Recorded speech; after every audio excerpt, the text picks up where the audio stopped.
নমঃ শিবায়। হর হর মহাদেব। পথের দিশা চ্যানেলে সবাইকে স্বাগত। দেবাদিদেব মহাদেবের খুবই প্রিয় শ্রাবণ মাসের সব ভক্তদের অনেক শুভেচ্ছা। আশা করছি আপনাদের শ্রাবণ মাস খুবই ভালো এবং মহাদেবের ভক্তিতে কাটান। বন্ধুরা, শ্রাবণ মাস পুরো ভগবান শিবকে সমর্পিত। এটা মানা হয় যে আপনি শ্রাবণ মাসে শিবের পুজো পুরো নিয়ম নিষ্ঠার সাথে করেন, তাহলে সমস্ত রকম দুঃখ থেকে মুক্তি পেয়ে যাবেন। আজকের এই ভিডিওতে জানবো শ্রাবণ সোমবারের দিন প্রতিটি বিবাহিত মহিলাদের কোন 7টি কাজ করা উচিত। ধার্মিকভাবে মনে হয় যে শ্রাবণ সোমবারে ব্রত করলে বিবাহিত স্ত্রীদের সুখ ও সৌভাগ্য প্রাপ্তি হয়, আর অবিবাহিত পুরুষদের তাড়াতাড়ি বিবাহের যোগ তৈরি হয়। আপনার বিয়ে হচ্ছে না বা বিয়ে হয়ে গেছে কিন্তু আপনার অশান্তি লেগে আছে, বা কাজ নেই, কাজ আছে তো উন্নতি নেই, বা ব্যবসা চলছে না, বা ঘরে অশান্তি অসুখ লেগে আছে, তাহলে আপনার প্রতিটি সমস্যার সমাধান করবার জন্য এই বিশেষ উপায় জেনে নিন।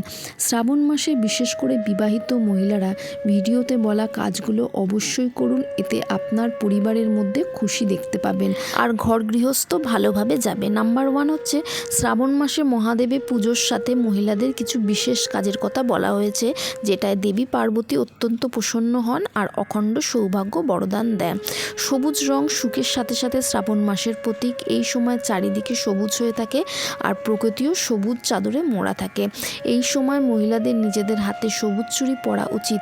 এর সাথে যদি আপনি মাতা পার্বতীকে সবুজ চুড়ি দেন তাহলে এটি আপনার স্বামীর জন্য খুবই লাভদায়ক। কিন্তু বিবাহিত মহিলাদের শ্রাবণ মাসে বা কোনো পুজো করবার সময় কালো কাপড় পরা উচিত না। নাম্বার 2 হচ্ছে শ্রাবণ মাসে বিবাহিত মহিলাদের বিবাহ সামগ্রীর জিনিস মাকে দেওয়া উচিত। এতে মা পার্বতী প্রসন্ন হয় এবং অখণ্ড সৌভাগ্য এবং স্বামীর দীর্ঘায়ুর আশীর্বাদ দেন। শ্রাবণ মাসে মেহেন্দি লাগানো শুভ বলে মনে হয়, তাই শ্রাবণে একবার মেহেন্দি অবশ্যই লাগান। নাম্বার 3 হচ্ছে মহাদেবকে ভোলানাথও বলে, কেন কি সে খুবই তাড়াতাড়ি প্রসন্ন হয়। শ্রাবণে ওনাকে প্রসন্ন করা আরও সহজ। মহাদেবকে প্রসন্ন দেখে মা পার্বতীও খুব আনন্দ পায়। এই জন্য এই মাসে মহিলাদের গৌরী শঙ্কর ও শ্রাবণের গান গাওয়া উচিত, এতে দুজনেরই আশীর্বাদ প্রাপ্তি হয়। নাম্বার 4 হচ্ছে শ্রাবণ সোমবারে বিশেষ ফল প্রাপ্তির জন্য সকাল সকাল স্নান করে ভোলানাথের মন্দিরে যান। এরপর মাতা পার্বতী, শিব ও নন্দী মহারাজকে জল দিন।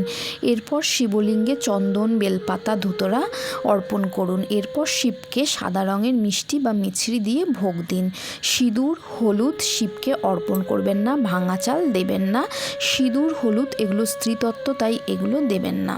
নাম্বার 5 হচ্ছে শ্রাবণ সোমবারে আখের রস, দুধ, মধু নিয়ে মন্দিরে যান। শিবলিঙ্গে আখের রস বা দুধ, মধু দিয়ে অভিষেক করুন। এরকম করলে মহাদেব প্রসন্ন হবেন এবং মনোকামনা পূরণ করবে।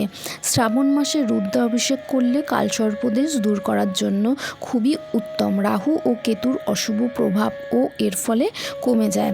স্বামী স্ত্রী যদি একসাথে রুদ্রাভিষেক করে তাহলে বিবাহিত জীবন মধুরতা বাড়ে। নাম্বার 6 হচ্ছে শ্রাবণ মাসের সোমবারের সাথে সাথে মঙ্গলবার দিনও গুরুত্বপূর্ণ। মঙ্গলা গৌরী এই ব্রততে মাতা পার্বতীর পুজো করা হয়। বিবাহিত মহিলাদের জন্য এই ব্রত খুবই শুভ বলে মনে করা হয়। যদি আপনি ব্রত নাও করে থাকেন তাহলে এই দিন সাজার জিনিস দান করুন। নাম্বার 7 হচ্ছে ভগবান শিবকে গরুর কাঁচা দুধ দিন। এরকম করলে ভক্তদের উপর ভগবানের শিবের কৃপা থাকে।